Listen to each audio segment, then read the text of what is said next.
কথাবোৰ চিধা চিধি হা কথাবিলাক আমি একা ৰসৰাজৰ মালিক বহি আছে সেই ৰসৰাজৰ মালিকক মই আজি সুধিছো যে ইয়াত ইমান কোটি কোটি টকা ঘটিলে আপোনাৰ দোকানত এটা অসমীয়া ল'ৰা এমপ্লয়ী আছেনে আপোনালোকে কিন্তু জাতিৰ প্ৰতি কোনো দায়বদ্ধ নাই আজিলৈকে ৰসৰাজে শিৱসাগৰৰ কাৰণে কিবা কৰিলেনে একো নকৰিলে আপুনি আহিছে স্বাগতম জনাইছো ইয়াত কিহৰ এটা প্ৰস্তাৱ লোৱা হয় ভোজপুৰী ছাত্ৰ সন্থানে কি সেইটো বেন কৰিব লাগে ভোজপুৰী ছাত্ৰ কিহৰ নহ'ব নচলিব আৰু এই ভোজপুৰী ছাত্ৰ লাগিলে বুলেট লৈ ইয়াত ফুট লগাই যিটো গতিত ৰাস্তাত যায় মই নিজেই স্কুটি চলাই আছো তেতিয়াহ'লে বুলেট চলাব পৰা হ'লে ষ্টুপিড ইয়াত নহ'ব ইয়াত নহ'ব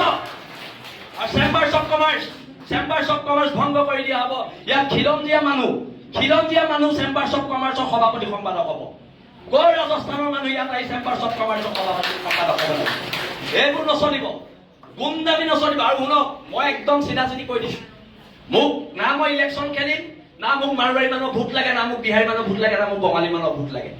মই এইবিলাকত নাই আৰু এটা কথা একদম স্পষ্টকৈ মই আপোনালোকক কৈ দিছো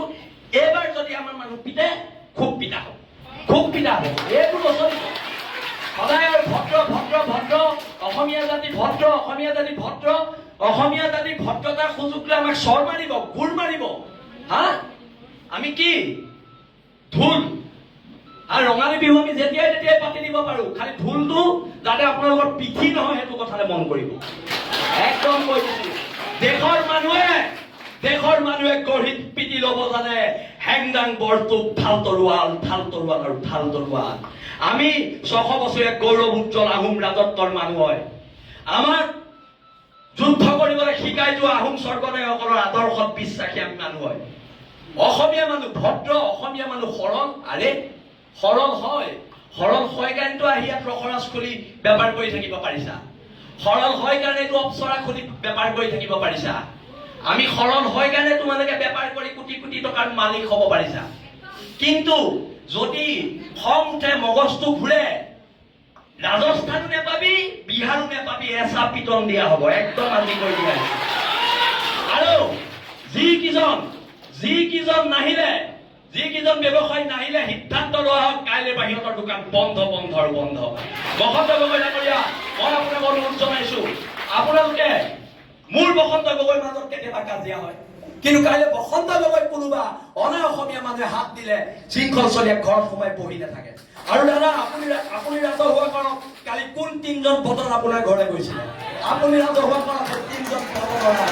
কোন গৈছিলে সেই বদন কি জাগাটো গাড়ীত কাণত ধৰাব লাগিব আপুনি আজি ৰাজহুৱা কৰি যাব লাগিব কোন 3জন বদন আপোনাৰ ঘৰলৈ কালি ৰাতি পইচাৰ ঘোষ দিবলৈ গৈছিলে আৰু এটা কথা ভোজপুৰী সংগঠন বন্ধ আৰু ইয়াত কিহৰ মাৰোৱাৰী যুৱ মঞ্চ অসমীয়া যুৱ মঞ্চ আছে চব জইন কৰা ইয়াত মাৰোৱাৰী যুৱ মঞ্চ নহ'ব এতিয়াৰ পৰা একো নহ'ব বহুত সহ্য কৰিলো চব মাৰোৱাৰী যুৱ মঞ্চৰ নাম মাৰোৱাৰী সমাজে নিজে গৈ পেলাই মোহাৰিব লাগিব কলা ৰং লৈ সেইটো প্ৰস্তাৱ লোৱা হওক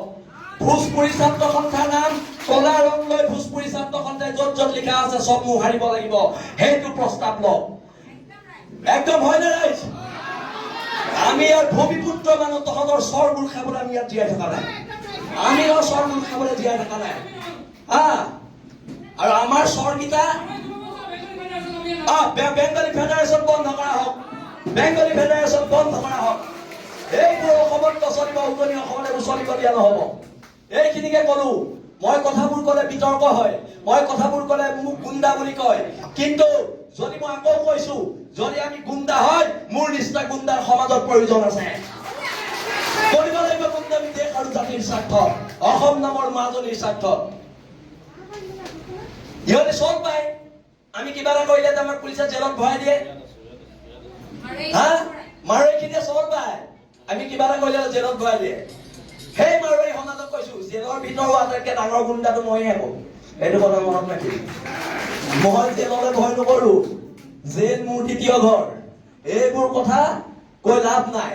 কিন্তু সিদ্ধান্তবোৰ হওক আৰু বসন্ত গগৈ ডাঙৰীয়াক চিটু বৰুৱাক মই ধন্যবাদ দিছো এটা বসন্ত দাই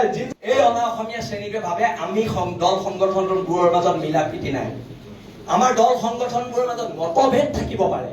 আমাৰ দল সংগঠনবোৰৰ মাজত অৰিয়া অৰি কিছুমান থাকিব পাৰে, কিন্তু আমি খিলঞ্জীয়াৰ সেইটো কথা মনত ৰাখিব লাগিব। আৰু প্ৰস্তাৱ এটা একদম লোৱা হওক, আজি ৰখাজৰ মালিক থাকোঁতে লোৱা হওক,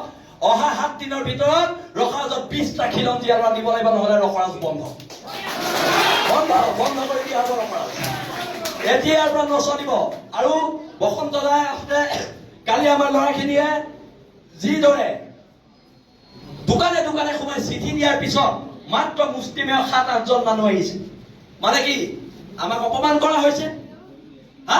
আমাৰ খিলঞ্জীয়া মানুহখিনিক অপমান কৰা হৈছে, তাই আহোম ছাত্ৰ সন্থাক অপমান কৰা হৈছে, বীৰ লাচিত দাদাক অপমান কৰা হৈছে, জাতীয় সংগ্ৰামী সেনাক, অসমীয়া যুৱ মঞ্চক, উজনি অসম মুছলিম কল্যাণ পৰিষদ, আহোম জাতীয় গণমঞ্চ, অনুসূচিত জাতি ছাত্ৰ সন্থা, চবকে অপমান কৰা হৈছে। কথা টকাৰ জোৰত যি ইচ্ছা তাকে কৰিবি, এইবাৰ পৰা নহ'ব।